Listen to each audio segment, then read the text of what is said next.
And so the Ukraine is on the verge of something stupendous. People might think it's the birth of democracy and a path to being a member of the Union, European community, and so on. And I just scoff with the whole craziness. Now, this guy, Timothy Snyder here, he's saying that at least the West should support democracy. And I just can't understand that after Tunisia and all these years, that people still talking stupid like this. Now, I said from the beginning that this whole so-called revolution in the Middle East is not about democracy, nor about capitalism. It's straight anarchy and the beginning of their demise, and more want and demand on the West, because we were trying to be democratic, so you got to help us out of our burning down our country and tearing up everything and start us and give us a new Marshall Plan. Now, right there in Europe, you have Spain, you have Portugal, you have Greece, you have Italy, and some others that need bailout. And Europe is saying, no more bailout, watch it, you better use that money right.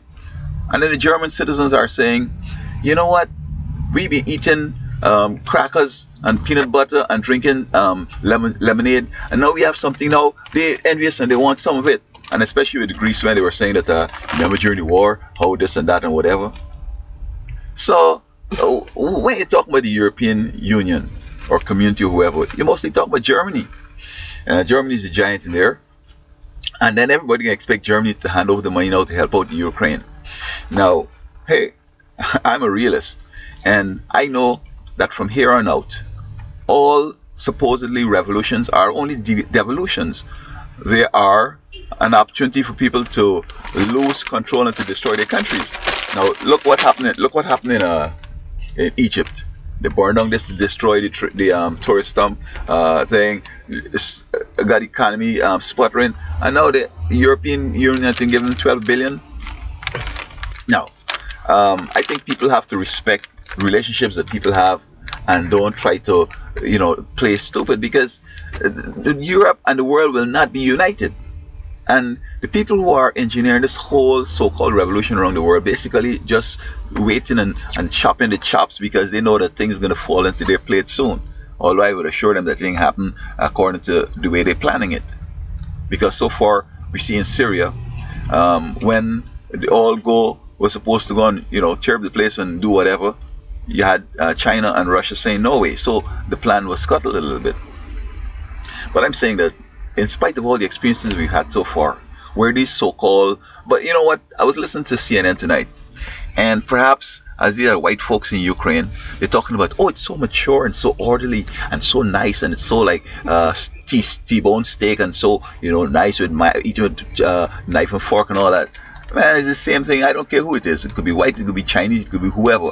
All these so-called revolutions are just a waste of time, because, a change from the French, I can't remember the French today, but it says that with all the change, things remain the same. No, it's not remaining the same. It's getting worse. So that in Tunisia, when they thought that, oh, look, this democracy thing, and what give the bird, some guy burn up himself, suicide. And this is what sparked the whole thing. I'm reminding Europe that, Greece and so forth, they talked about democracy started in there with the city-states and all this kind of whole stuff. All right? Democracy seems to be a European thing. Let me give them the credit. But although Greece started this thing, when the Christian Reformation happened, coming out of the Middle Ages, all these things took off: democracy, capitalism, industrial revolution, learning, and the whole 9 yards, because God was in it. But now that these people are into so much voodoo, they started with Halloween and they're going into all the Ouija board and all the magic and all the psychics and all this stuff, man want to marry man and whatever. You can't expect that you're going to still have democracy and capitalism and the birth of knowledge and industrial revolution, all that stuff. All these, we're going back to the Middle Ages. And so what we have today, the residue of democracy, is not what these people want. They seem to want the pure democracy which happened maybe 100 years ago that we've had. Today, you give a guy your money and say, I want you to invest this money for me. As soon as you turn it back, he starts hand out his friends and say, hey, I lost that money, bro. Then you can meet him in the bar and they're going to give him his cut. That's democracy. That's capitalism. Look Obama, for example. President Obama, when he became president, he said he loves his country. he had this revolution for change, and he was looking to catapult America and place it firmly in the heavens, close to Mars and Jupiter and the moon. But he has so much opposition. They did not give him the type of money he wanted to do that stimulus plan. And he worked hard, blood, sweat, and tears, and he was able to get America off the ground. But she's hovering by the lampposts, by over the trees, by the street lights. He would like to have it by Mars, miles away. But he didn't get the cooperation that he needed. Thanks to the democracy. Thanks to the democracy. Now, if the democracy was working and they had cooperated with him, everybody would have benefited, because the country would have been whipped by Mars. We'd been playing with the stars, and we would have been so close that as soon as you close your eye, next thing you know, it crashed on the ground, on the road. All right? So I'm just, I'm not a pessimist, I'm an optimist, but you just can't expect an old man going to be able to do what a 14-year-old going to do. I mean, I'm not that kind of optimist, okay? I think that the old man can be able to do something commensurate to his strength and his whole person and so forth, okay? And so I'm telling you that this thing that looking in Ukraine, that looking up because white people are in it, oh yeah, there's a peaceful revolution and all this. Look at in Russia antagonized, and I don't know what Russia going to do. I don't really care what Russia going to do, because that's not my problem.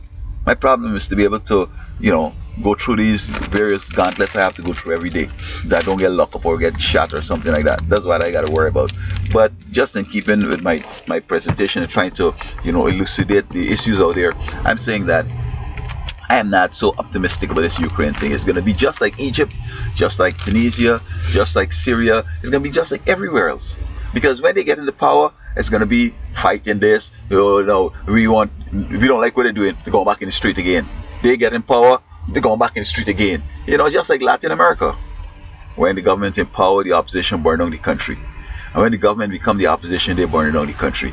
And when the government so they keep burning down the place and they get to nowhere in life. And I saw the video going up north, and this young boy, he come to America and he said, look man, first let me touch a washing machine, and got flushing toilets and all this fancy stuff that go with status and whatever. I mean, they don't want that, because they keep destroying the country themselves. All right. So I hope that Europe gonna understand that. I mean, your democracy is waning. Your capitalism is waning. It's about to die. So don't let these people come up with some kind of fictitious mirage, thinking that, oh, this is so great over there, the wall. You see the grass over there so green. Oh yes, everything is good. When we become democratic, it's going to be good.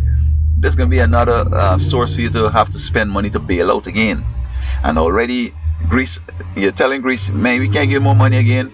Telling Spain the same thing. Portugal the same thing. Italy wanted. So what was it this you want Ukraine to join into? A symphony of almost bankruptcy or almost demise or whatever.